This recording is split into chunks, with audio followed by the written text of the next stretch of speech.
ഇന്ന് ഒരു bank account മാത്രമുള്ളവർ കുറവായിരിക്കും. ഒട്ടുമിക്ക ആളുകൾക്കും ഒന്നിലധികം ബാങ്ക് അക്കൗണ്ടുകളുണ്ട്. അത് വിവിധ ആവശ്യങ്ങൾക്കുമായിരിക്കും. സാലറി അക്കൗണ്ട്, വായ്പയ്ക്കായി എടുക്കുന്ന അക്കൗണ്ട്, അങ്ങനെ അക്കൗണ്ടുകളുടെ എണ്ണം പല വിധത്തിൽ കൂടും. പക്ഷേ ഇത് കൃത്യമായി മാനേജ് ചെയ്തില്ലെങ്കിൽ പണി കിട്ടും. സാമ്പത്തിക ഇടപാടുകൾ ചിട്ടപ്പെടുത്താൻ ഒന്നിലധികം ബാങ്ക് അക്കൗണ്ടുകൾ ഉള്ളത് സഹായകരം തന്നെ. ദൈനംദിന ചെലവുകൾക്ക് ഒരു അക്കൗണ്ട് ഉപയോഗിക്കുമ്പോൾ ചിലവാക്കാതെ സമ്പാദിക്കാൻ മറ്റൊന്ന് ഉപയോഗിക്കാം. അനാവശ്യമായി പണം ചെലവാക്കാതിരിക്കാൻ ഇത് സഹായിക്കും.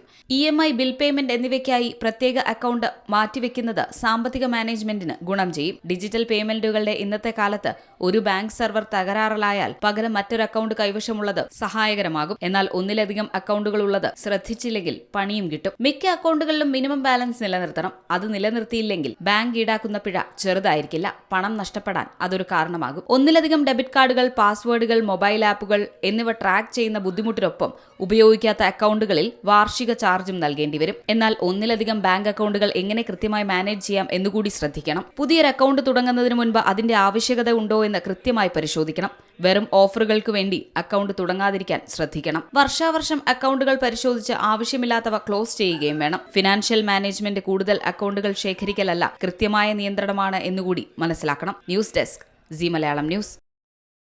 ഏറ്റവും പുതിയ വാർത്തകളും വിശേഷങ്ങളും വിരൽത്തുമ്പിലറിയാൻ സി മലയാളം ന്യൂസ് എല്ലാ ഡിജിറ്റൽ പ്ലാറ്റ്ഫോമുകളിലും ലഭ്യം.